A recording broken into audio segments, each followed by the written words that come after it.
Konnichiwa. Welcome everyone to Japanese lessons run by myself, Ashley.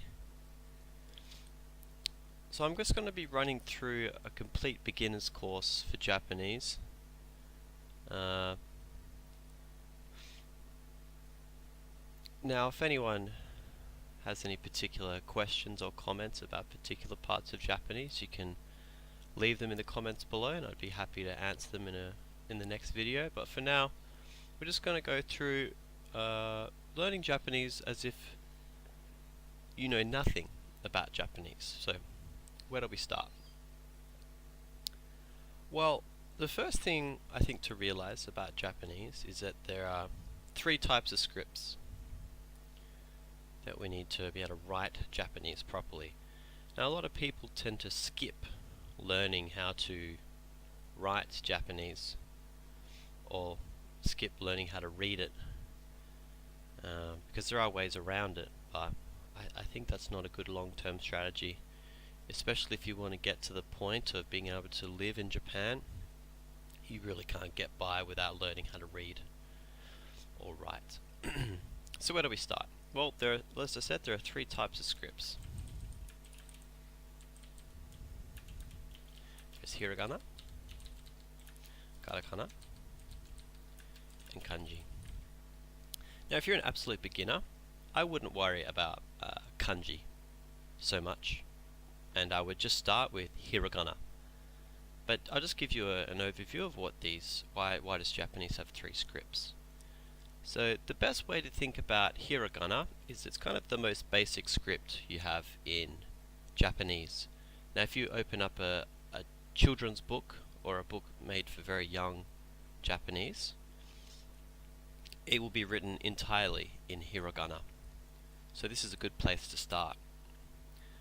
Now really, in reality, Hiragana is mainly used to represent grammatical parts of Japanese, so what are called particles, basically the markers for adjectives and verbs. That's the main part that Hiragana is used in main Japanese, but just keep in mind that it also has the dual usage of being able to represent every sound in Japanese, so it's a good place to start. Now Katakana is a separate script which is mainly used to represent foreign sounds, so anything that's alien to Japan. For example, my name is written in Katakana, other countries' names are written in Katakana, and any kind of foreign words that are imported into Japanese, and these are going to be mainly English words. So we have this whole script just for foreign words. And last but not least, we have kanji. Now kanji are actually Chinese characters that came to Japan from China, and this is quite a complex part of Japanese, and I wouldn't worry about learning it if you're a beginner for now, but just think of kanji as not so much an alphabet, but each kanji represents a meaning. So you can have a kanji, for example, okay, taberu. This means to eat. And if we get the kanji for it, we can see here that this kanji basically means to eat. Now this is a verb, but we can have a word like this, and this is read as shokudo, but this is a cafeteria or a dining hall. So we have the kanji for eat, then we have the kanji for hall, eating hall, you know. But anyway, I'll go through kanji in a bit more depth, but just keep in mind that we have these three different types of scripts. So what's the best way to learn Hiragana? Well, first of all, I'm a very big advocate of the kind of mind-body connection. So you really want to be writing these down as much as possible. If you can learn to write them, you can read them really easily. Now I would start with flashcards. Easiest way is just type in Hiragana flashcards into your search engine and go through a few of the sites and just try those. There are plenty of apps in the App Store which can help you with this as well. There's nothing really I would recommend, just use any kind of flashcard system. and then you really just want to get a pen and paper and be writing them out as well. By the way, this Google Doc the link is up here in the top left of the video, so I would just go to this link and then you can grab the Google Doc, and everything I've written today you'll be able to see for yourself. So I would really concentrate almost 100% of my effort, if you don't already know it, to start learning Hiragana. Now you can find a variety of Hiragana charts. There's no one which is better than the other.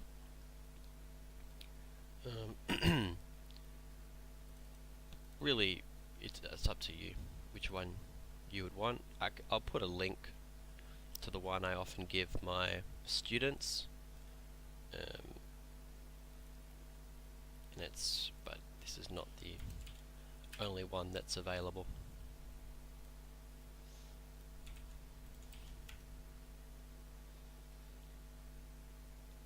So it looks like this.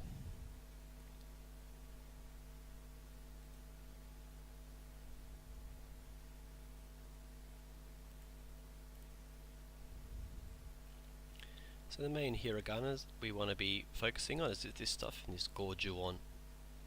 And we see it set up a, I, u, e, o, so vowels across the top, and then we have kind of the consonant row down the bottom, but I call this the K row, the S row, the T row, N row, H row, M row, Y row, R row, and then we have wa and o down the bottom here, plus n. So we'll just learn these. Then the other thing that changes is we have these things called dakuten, which we can add to certain hiragana, which are shown here, and then they change the sounds as well. And then we also have these circles which change it to this hiragana only to a P sound. Wouldn't worry about this foreign sounds thing down the bottom here. We also have this down here. Now this guy is actually up here, it's a tsu. But when we draw it about half the size, as you can kind of see, this is a much smaller version, then we see instead of being read as tsu, it's read more as a pause with no sound. And we'll come across this a bit later. Now the other thing that happens with hiragana is that we can combine two hiragana to make a different sound. So this one here is ki,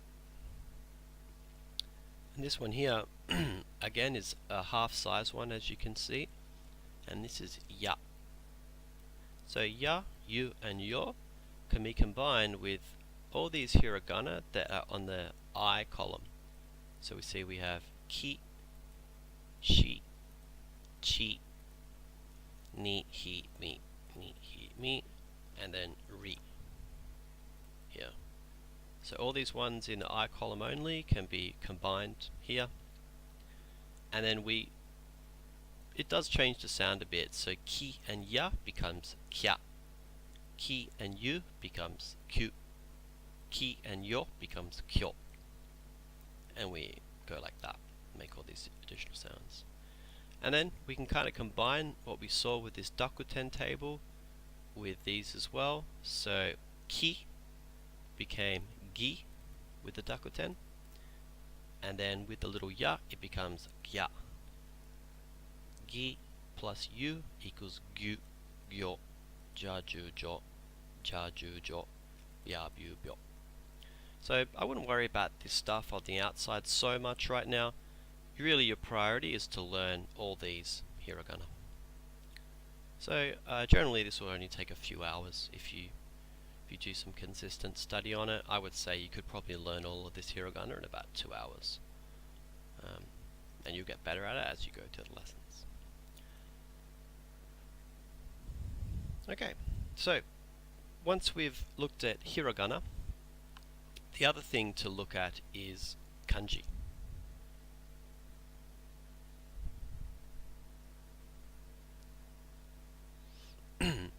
So I think a big problem that a lot of people have with kanji is not really knowing how to study it. It is kind of there's a few things in Japanese that, at least in terms of English, work very different conceptually to how they work in English. So you have to learn this new concept in order to be able to effectively self-study which is always the goal.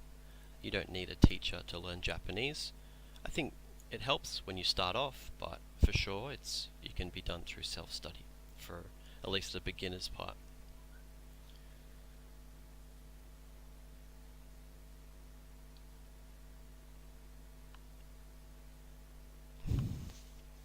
Okay. So, where do we start with kanji? Well, the first thing to keep in mind is that what's called stroke order is very important in kanji. Now, this is not so much the case with English. I mean, I know in school that I learnt cursive, and we kind of learned how to form letters, and you're supposed to start in a certain place and end in a certain place. But in the end, as long as your letters look like English letters, it doesn't really matter how you write them. Everyone kind of writes their letters differently. But this is not so much the case with kanji, and it's quite amazing. Japan has, of course, a bit of a national curriculum in their schools, and you can take a Japanese person from, kind of the very northeast of Hokkaido, or from the very kind of southwest, I guess, or west of Fukuoka, and you ask them to write a kanji. Doesn't really matter what age they are. If they've learned how to do it in school, they're going to write it the same way. This also applies to Hiragana and Katakana as well. So that's why I found flashcards can be good, because some flashcard websites will show you the stroke order, or what's called kakijun. Kakijun.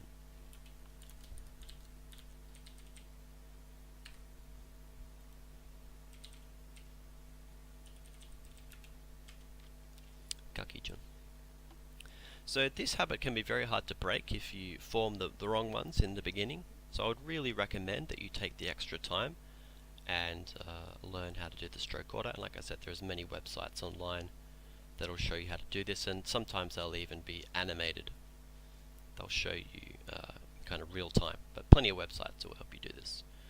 So it's important to learn that there is a stroke order. Now, the other reason it's important to learn this stroke order is that learning the correct stroke order is the only way that you're going to be able to have many kanji contained within your brain. You can't be, every time you come up to a new kanji, you can't be kind of thinking how each individual stroke is formed.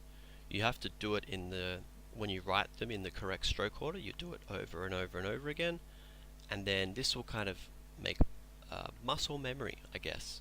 It'll form some neural connections, and then you'll find that when you write kanji, you're not really thinking about it anymore. Your pen just kind of does it because you've written it so many times in the same way, so you kind of know how to write it next. So that's another very important reason to learn the proper kakijun for any kanji. Now, there is another part that we can look at quickly with radicals, and that is what are called radicals. Okay, this is known as bushu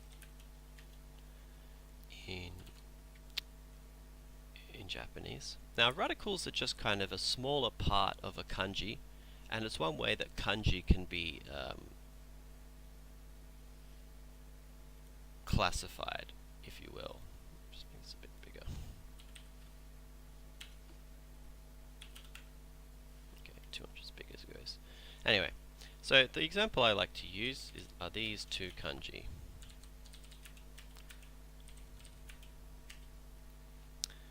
These two guys. Actually, I don't know. Make it bigger this way. These two. Now, if you notice at the top of these two kanji, they have the same part, which is what's called a radical. Okay, and this radical, all radicals have a name, and it's not important to learn these names right now. This is just an illustration to show you. But this radical is called kusakamuri. Okay, that's what the name of it is, kusakamuri. So, kusakamuri. One question I often get asked is, why is this Why is this ri and why is this ki different to how it's written in the chart? So you see the ki here, this stroke is floating, but if you look in here, it's connected. And the same thing with the ri. Why is the ri separated here but connected here? This is just a product of the word processor. So this type is more of a calligraphy style, and if you imagine when they create these fonts for the computer, they actually use someone's handwriting, right? They have a tablet, whatever, and they actually draw the kanji, and then whoever can draw it the best, I don't know who, some really good calligraphy master, their characters get put into the system. So this kind of flowing, joined style is kind of the calligraphy style of Japanese. I guess you could think of it kind of like the cursive version of English, and then this is kind of the more, I don't know, it's the other way of writing. Trust me, this might seem confusing now, but after a while you don't even notice the differences. So yeah, just keep in mind that some of them look slightly different. So anyway, kusa kanmuri. So what does this mean? Well, kusa means grass, and kanmuri is the Japanese word for a crown, and this is the kanji for the word crown as well. And you can see that both these kanji have kusa kanmuri, and it's, you know, it's this grass crown sitting on top of the kanji, right? A kanmuri is any bit which kind of sits on top of a kanji like this. Now, what does this mean? What's the point of learning all this? Well, it means that if you learn a few radicals, and you really don't have to learn that many, especially if you're going for JLPT, for example, you don't have to learn radicals at all, basically. But the reason you learn them is it can help you recognize kanji, or at least guess what the kanji is, even if you don't know what it is, just by looking at the radical. So, you know, obviously grass and flowers both have to do with kind of, I don't know, flora, but you know, basically whenever you see this sakamuri, you can be pretty sure that it's got something to do with a plant, for example. It's going to be something like that. So it's really handy that you can look at it. Another one is, if we look at this one, and what's another good one? So we take these kanji. Now, I'm actually not sure. Sansui. Actually not sure what the kanji for sansui is, but anyway, this radical is known as sansui. And you can see this guy on the left has it, and then this kanji on the right. Now, this kanji is umi, and this is read as suie. So umi is the word for ocean or sea, and suie is the word for swimming. So these kind of three dashes on the left hand side of these kanji, it's read as sansui, and just basically means water. So any kanji where you see this on here, it's probably going to have something to do with water. So yeah, really important to kind of look at those radicals, and it can help you, even if you've never learnt the kanji before, if you know a few radicals, when you see a new kanji, sometimes you can at least have a guess of what it is. But it can also help you remember kanji that you already know. One more point on the kakijun is you generally start in the top left and move to the bottom right, but you really have to look up, every time you learn a new kanji, you have to look it up in the dictionary and learn the stroke order, just to make sure. Okay, so how many kanji are there? Well, I've seen quite a few estimates, because the problem is that we don't know. We just don't know how many kanji there are. Some estimates I've seen have ranged up to 50,000, and as you can imagine, kanji kind of came over to Japan quite a long time ago, and there's no internet, of course, no telegrams or whatever, so it used to come over in the form of manuscripts on trade ships, for example, that would come to Japan from China. And so because there's many ports throughout Japan, by the way, this is not an authoritative history on kanji, I would recommend you do your own research. This is just kind of what I've picked up over the years, but kanji's kind of come into different ports at different times, so there's all this spread of kanji. Now, there was a big push to modernize the Japanese language, especially with the Meiji Revolution, or Meiji Enlightenment, whatever it was called. after 1850, somewhere in 1880, 1890, whenever the Emperor Meiji was in power. And there's been some other modernization efforts, but a lot of these old kanji have been got rid of. But I guess now there's a list of what's called the Joyo kanji, which is kind of a government list which says, well, these are the kanji that are kind of authorized for use in everyday Japanese. And so you obviously don't have to learn 50,000. So how many should you learn? Well, if you look at kind of the gold standard in Japan, it's Japanese students will learn kanji all the way until they graduate high school. So at least in where I'm from, Australia, you kind of stop learning spelling at the end of primary school. You do learn it, but it's not structured anymore in high school. Whereas they kind of have structured kanji learning all the way through high school. They do calligraphy and things like that, which helps your kanji. But you can expect the average Japanese high school student, when they graduate, to know anywhere, they can read anywhere from, I would say, 1,500 kanji to about 3,000, depending on what kind of student they were. If you want to read a Japanese newspaper, for example, the number I generally get quoted at is about 2,000 kanji. Okay, but obviously a newspaper is quite hard to read. So that's kind of the goal that you want. I would say I'm probably there. I would say I can read about 2,000.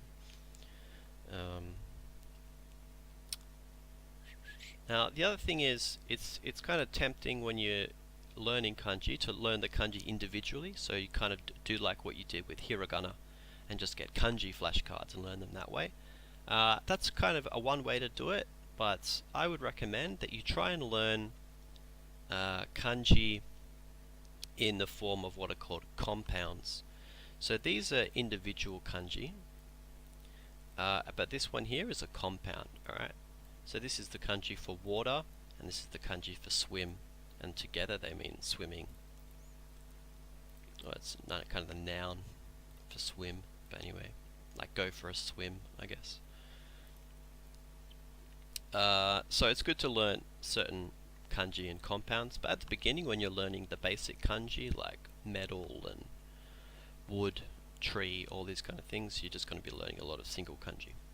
But anyway, we'll come across a lot of kanji. Now the other thing we're going to look at is, well, how do you read a kanji? And this is often an issue for a lot of people. So let's take this example. Now this kanji, if you showed this to a Japanese person just like this, they're going to say that this is read as hito. Okay, and this word is the word for person, hito. But when we learn a kanji, we're gonna, if you look up on some worksheets or whatever of how to learn a kanji, even if you look in a dictionary, so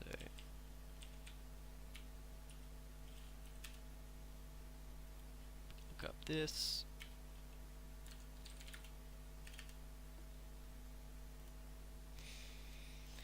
Okay, so we can see here's the entry. We can ignore all this. We see the radical.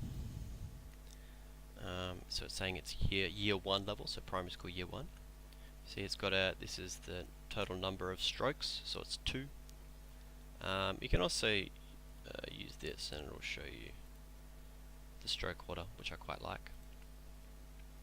But we see this is the point, that this is the bit we're interested in. So we see we have kind of a few categories here. Now at the very end here, this is the kanji for England, so it's used to represent English, but we see it means person.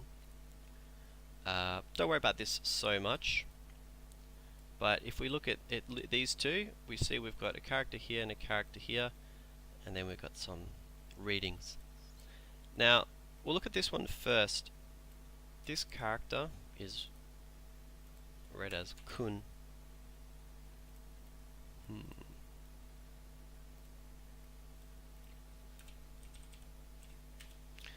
Kun, and it's kind of shorthand for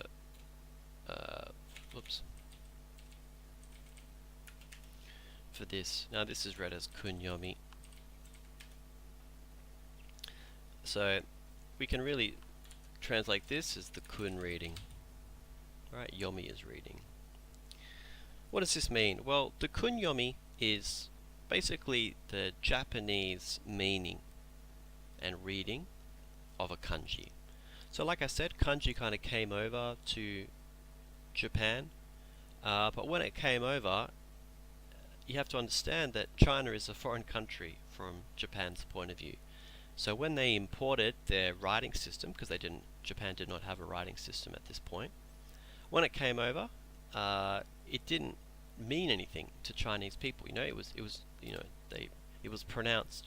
These characters are pronounced using the Chinese pronunciation, which is called the onyomi.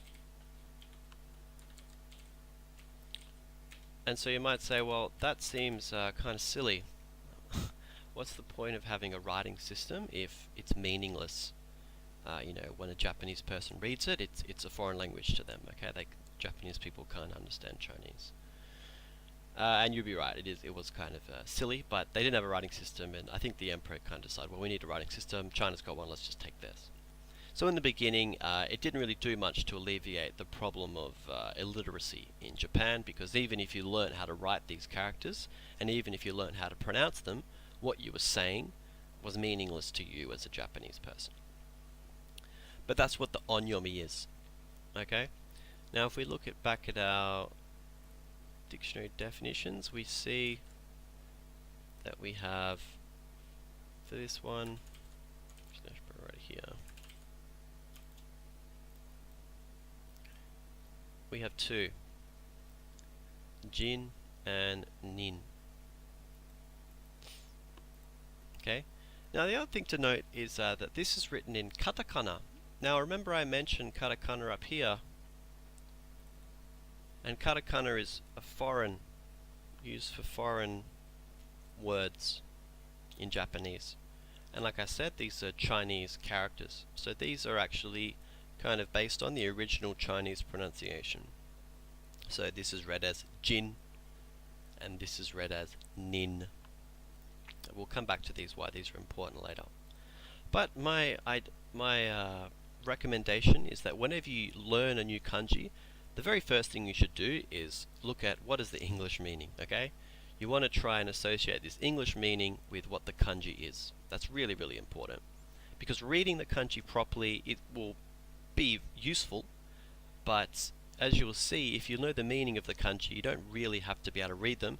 And I'll point out that actually for the more complicated kanji, even Japanese people don't know how to read them, but they know the meaning of both of them, so they can work out what the word is, even if they can't read it properly. That might seem a bit strange to some people, but yeah, I mean, we won't really see them for now, but there are plenty of kanji which are within that jo-yo set of kanji that you can kind of put on you can list a few and show it to a Japanese person, and then they will be unable to read them. They'll know what it means, but they won't be able to read it properly. So it's kind of a funny system when you think of it like that. But anyway, that's a big part of Japanese. So we want to learn the English meaning first. Now once you're pretty confident that you can associate the two, the next thing we want to focus on is this kun yomi. Alright, the kun reading. Now, if we look in the dictionary, we can see the kun reading, it's got a few, but we'll just focus on this one, hito. Okay? Now, like I said, if you say this word, if you show this kanji to a Japanese person, or you say hito to a Japanese person, they're going to say, well, that means person. Okay? And then if you say hito, they'll write this kanji. Now, keep in mind that if you go up to a Japanese person and say, what does jin mean? Or what does nin mean? If you just say this onyomi at them, they actually won't know what you're talking about. They might guess, in this instance, that it's this kanji, but you have to understand that these are foreign words to a Japanese person. So it's best to always learn the kunyomi first, because then not only are you going to learn a Japanese word, but you're going to learn the meaning of this kanji. Jin doesn't mean anything in Japanese. Hito does. So then, okay, well, what's the point? What's the point of this onyomi then, if it's in Chinese, right? Well, it's used when we make compounds of kanji. We'll often use the onyomi to read them then, because that's kind of traditionally how Chinese is written, right? It's all just kanji. They don't have another script. So when do we use this jin or nin reading? Well, a really common one is when we talk about countries and the nationality of people from those countries. Now this bit here, this is how we write Australia in katakana. So o, and then we have a lengthening here. Australia. Australia. Okay, and then we put our kanji for person on the end. Now how is this written? How is this read? I guess we could do it like this. So in Hiragana you could represent this same sound, Australia, and then the kanji is read as jin. Okay, like this, jin. So Australia, just the country. Australia jin is like an Australian person or an Australian. Okay, and similarly we can have Nihonjin, for example, Japanese person. Okay, Nihonjin. Now we can do this for every country. We just have to know the name of the country. Pretty much they sound like the English ones. There's a few examples. China is Chugoku, Korea or South Korea is Kankoku, North Korea is Kitachosen. There's Taiwan, Hong Kong, which sound very similar but are written in kanji. And then everything else is pretty much English one. There's some examples like Deutsch.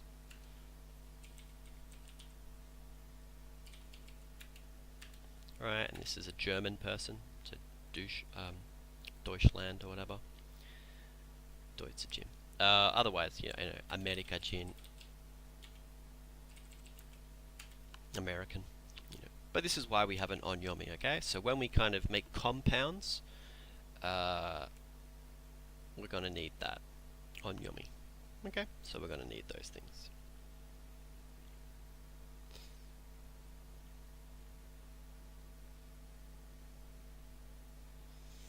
Now, the other thing to keep in mind is that we have something called okurigana.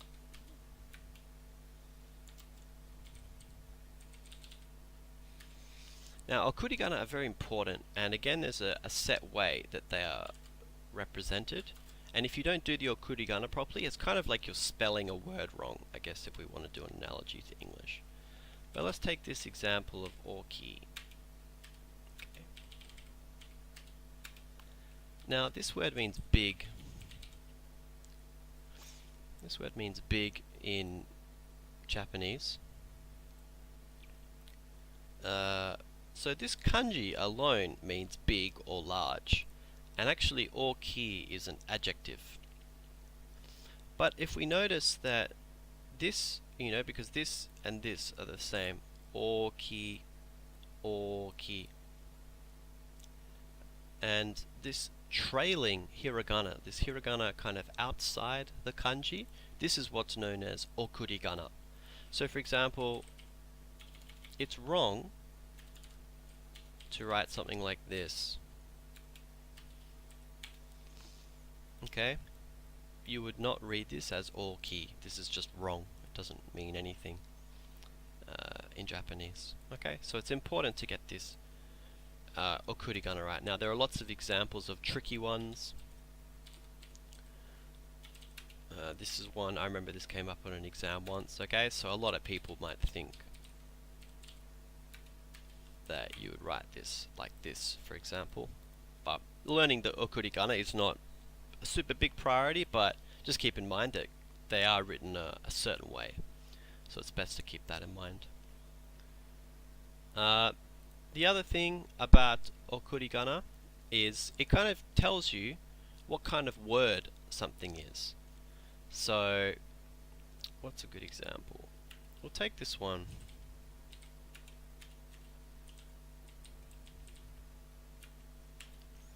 Right, now we can see that this is the same kanji, okay? Now this is actually read as fukai, and this is fukameru. Alright, and you might say, well, what's the difference between these two words then? Well, this is an adjective, So kind of a describing word, and it means deep. This is a verb, so it's like a doing word, an action word, and this kind of means deepen, I guess. You need to deepen a connection between two people, or this river is deepening, as you kind of go into it or whatever. Okay, but otherwise you'd be saying, well, this ocean is deep. Okay, so these are two different things. So the okurigana is what's going to tell you, like, well, how do I read this? I mean, both times it's fuka, but it's fukai and fukameru, and then it changes it into a different word. So this okurigana is super important to know, or how do I read a kanji? And I guess the other example a lot of people would make mistakes with is this one. Okay. Alright, so the okurigana is going to make a big difference here. Even though it's the same kanji, and these are both verbs, one's read as deru, which means to kind of, got quite a few meanings, but we'll say it means kind of to exit or to come out of something. And dasu kind of means to, these are, the difference between these two is actually a transitive and intransitive verb, I believe, but this is kind of saying, to push out, or to emerge, or something like that. So they're slightly different, but you can see they're the same kanji, but they have different readings, and the okurigana is the key to tell you which one is which. Okay. The other thing with Japanese is that you get what are called changing readings, and this is one thing. This is something which causes a lot of issues for some people, and that's that some kanji change how they are read depending on how they are written, and this is mainly for pronunciation purposes, so it just makes them easier to say. And the other thing is you have something called ateji. Okay, and ateji is what's called like an exception reading. So some kanji, they kind of don't follow the rules. We won't focus on ateji too much. It's normally not a problem at this beginner stage, but just keep in mind that this is something that a lot of people hate about kanji, that it can change quite dramatically. So what do I mean by changing readings? Well, let's take an example of this kanji.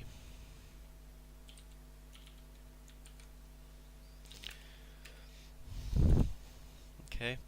Now the onyomi for this, the onyomi for this is gaku. Okay, gaku. Now the kunyomi we don't have to worry about too much. It's not really useful for this. But we'll take this kanji.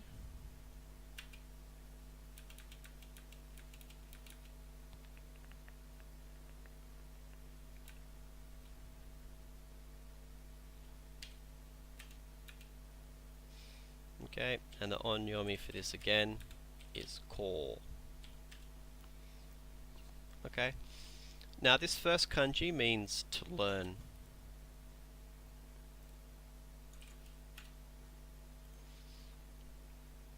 Study, learning, science. Okay, so you see the kunyomi is actually manabu, which is to learn something, but we don't really care about that. We're just looking at the onyomi for now.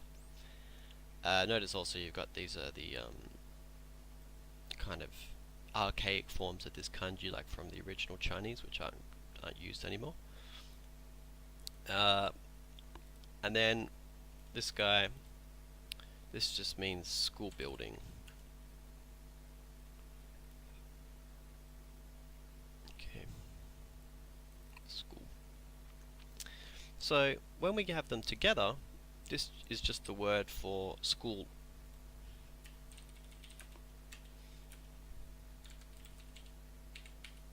But how do we read?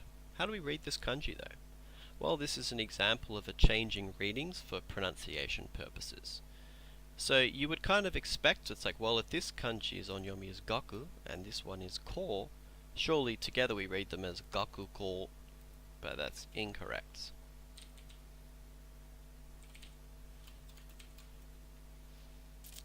How do I strike out?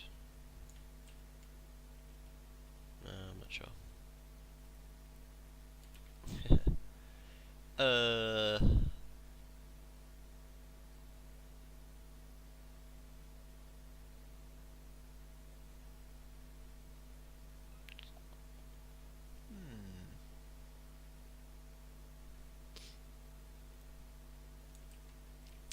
don't know how to do in Google Docs, but anyway, it's wrong. Okay.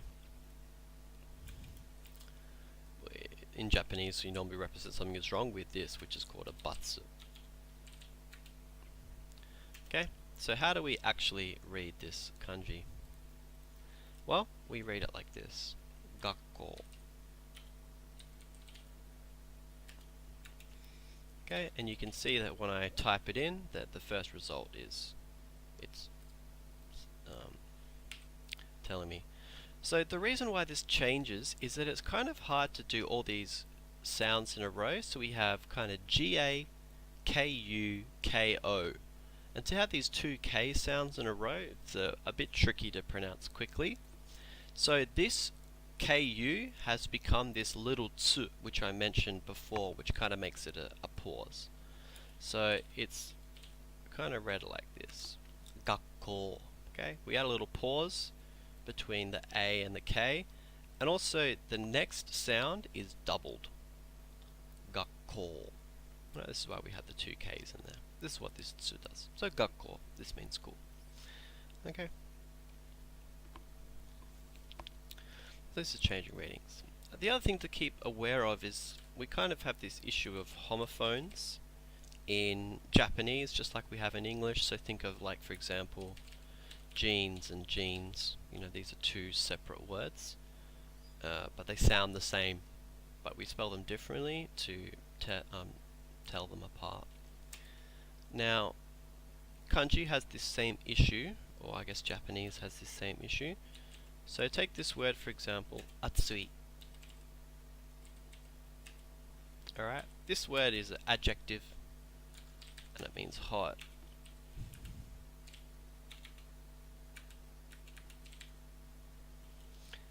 Okay, but in Japanese they kind of make a distinction between the weather as being hot and then kind of objects as being hot.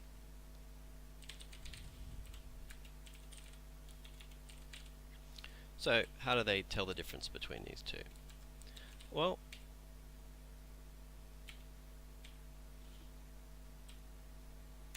we have different kanji. Alright, so both of these are still read as atsui, but this is used for hot weather and this is used for hot objects. So you can say kyou wa atsui. So as for today, it's hot. You would use this one. And then you can say sono kohi wa atsui. Alright, and you say, well, that coffee is hot. Alright, so we have this issue with homophones as well. Now, this is not really a major issue in Japanese, especially again at this level, but just keep in mind that sometimes there are multiple kanji which are read the same and have the same kind of meaning, but there is a difference. For example, hot objects versus hot weather. Okay, so that's a real basic introduction to kanji. Now, how do you study kanji? Like I said, there's many different ways you can do it. I purchased a textbook called Basic Kanji. I found that was very, very helpful. I've had many textbooks which have been very useful, but you know, flashcards help a lot. And really, it's just whenever you come across a new kanji, just try and look it up. I know it can be hard. If you can't read it, how do you look it up? It's kind of the same issue like how do you look up a word in the dictionary you can't spell. But you'll learn this little tricks you can learn, but hopefully you can just copy and paste it into an online dictionary and do it that way. Now I've got some kanji cards which I'll link in this Google Doc as well. I think there's about 300 here.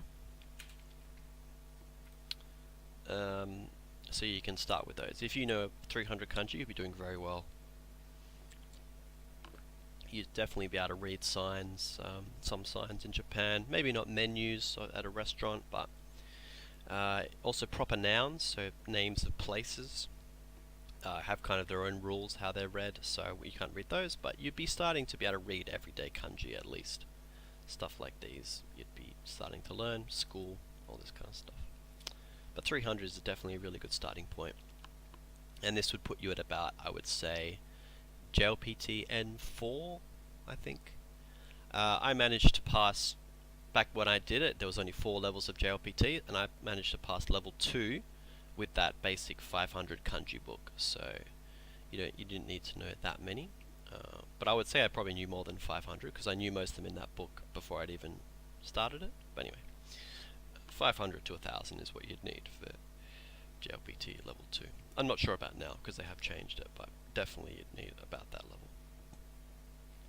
Okay, so that's kind of some mechanical stuff out the way about the language, and really I'm just going to say it's best if you can learn hiragana as quick as possible before looking at the rest of these lessons.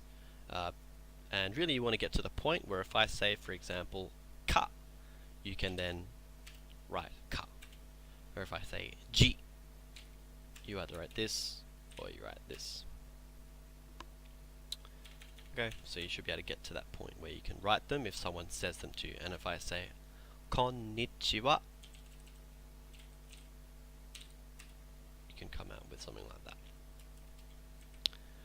Okay.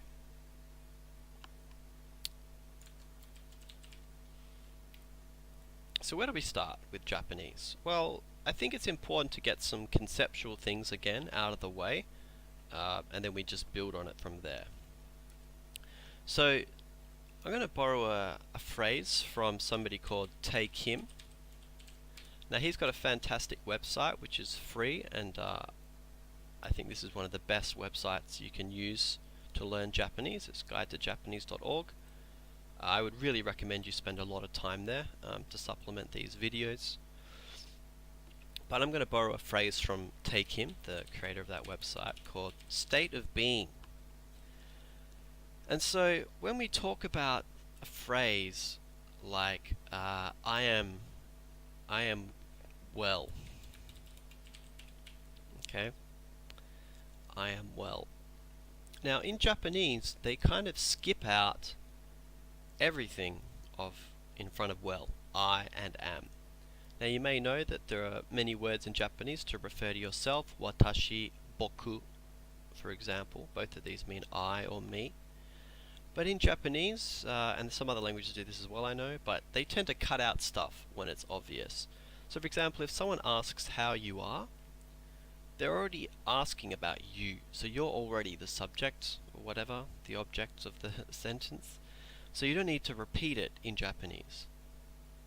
You just say, basically all you say is well. And this state of being, that is the I am part of the sentence, is kind of implied within everything. So let's look at some examples.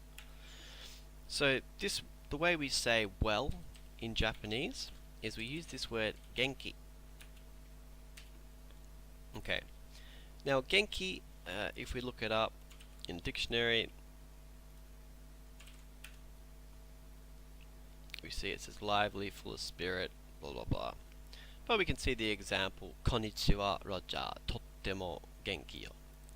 You know, so this is a standard way to say I'm doing okay or I'm fine. You know, it's just kind of this standard word, and some of you may have heard of this before.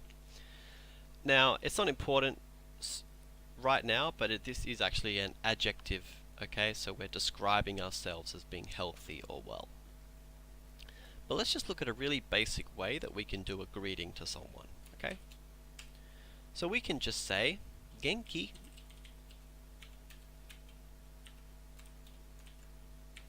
You know, person A can say this.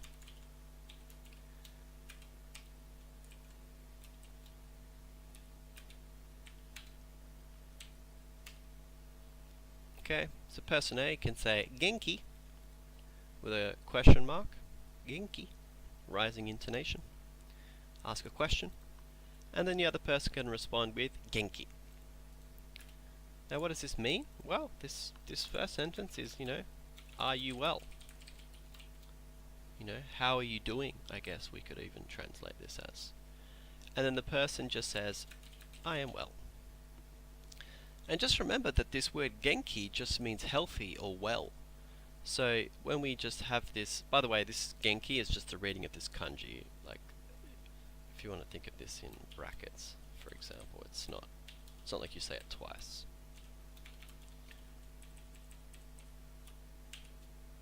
Okay, Genki, Genki.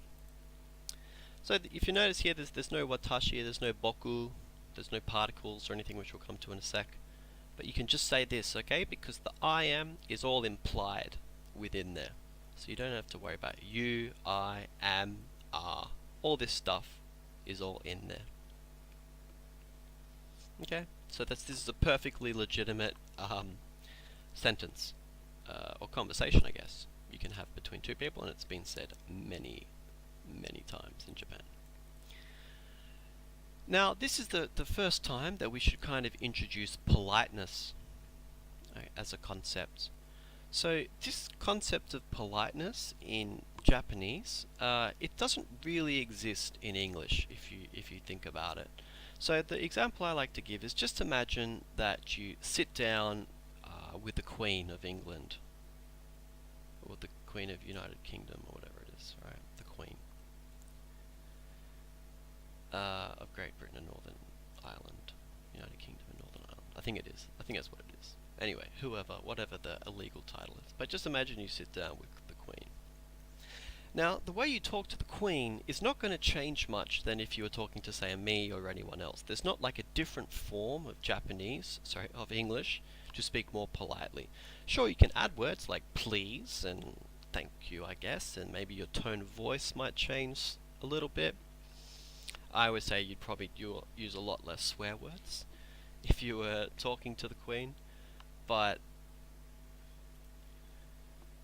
in the end, your English won't change a whole bunch. Now, this is not the case with Japanese. Japanese has this whole way of changing words and adding things to sentences, which actually changes the politeness level. So how do we do this? Well, it's pretty easy actually. In the beginning, it gets a bit trickier later on, but we won't look. You can learn a few simple tricks to make your Japanese polite, and then if you want to get any more polite than that, it's only if you're going to have to work in Japan, I would say, that you'd have to learn how to be more polite than this. Now, it's pretty simple. We just call this now polite state of being.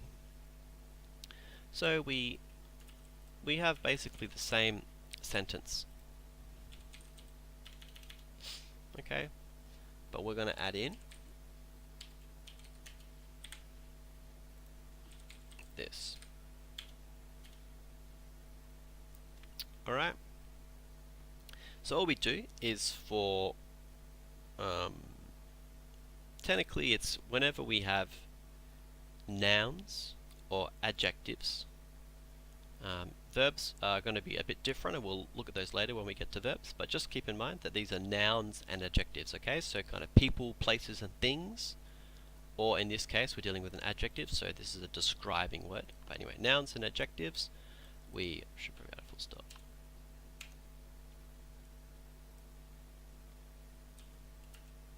I wonder how that works.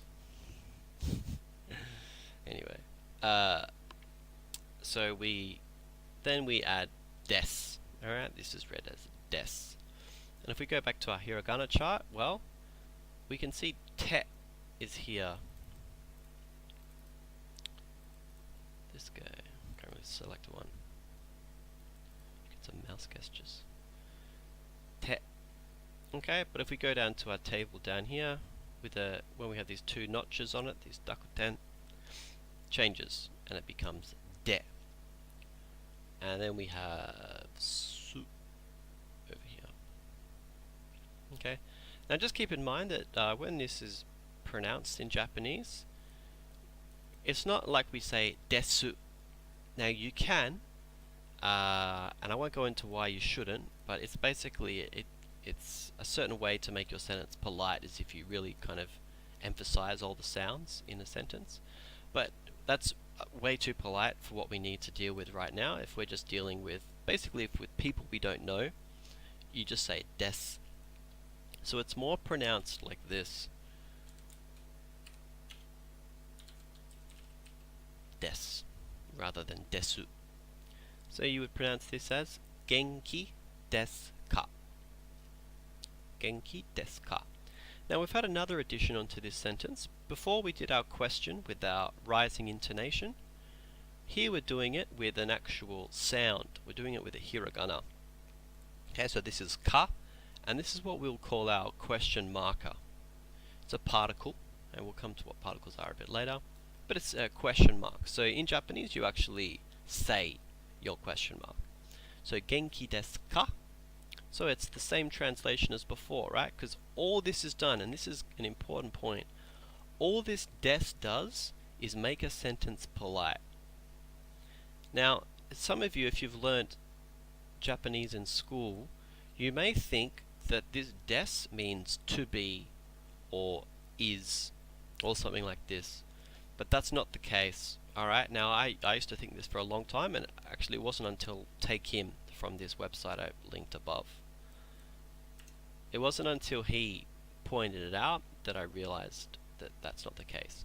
So we saw here that we didn't need anything to represent this are, you, I am. You know, it's just all implied as the state of being. You know, it's all just within this word. And that rule still applies here. So all des does is make something polite. Okay? Doesn't change the meaning of the word. It just makes the sentence more polite. But anyway, so Genki desu ka? So are you well, right? Same as before. And then Genki desu, I am well. So when would you need to use these? Why would you need to learn two of these sentences saying the same thing? Well, this first one, this kind of casual version of Japanese we might call it, is only for people you know well. So for example, your family, very close friends. That's about it. That's the only people you're really supposed to use this with. If they're kind of a stranger, or maybe someone in a position of authority, like a teacher, I don't know, police officer, or whatever, then you would use this more polite thing, right? So it's basically, are they inside your kind of circle, or are they outside? Are they outside your circle? So this is kind of the one that you want to focus on, because mainly you're going to be talking to people you don't know, you know, depending on your situation. But yeah, that's it.